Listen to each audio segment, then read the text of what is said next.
तेबे दर्शक बंधु करी लिव्स रे भृषंग पत्र रही भरपूर मात्रा एंटीऑक्सीडेंट आम केश को मॉइस्चराइज करते स्काल्प को मॉइस्चराइज करता है ता सहित रिमूव करता है जो आमर हेयर डेड फॉलिकल्स थाए बा जो आमर मृत कशिका थाए स्काल्प रे ताको रिमूव कर दी थाए तो द्वारा कौन हुए कि हेयर फॉल बा हेयर लॉस कम हो जाए और नुआ केश बाहरी थाए। तेणुक जो आम करी लिव्स बा भृषंग पत्र अच्छी हाई उच्च मात्रा रे बेटा कैरोटीन और प्रोटीन जहाँकि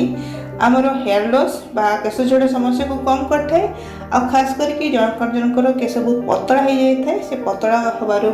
कम करता है धीरे धीरे थिकनेस बढ़े थाए।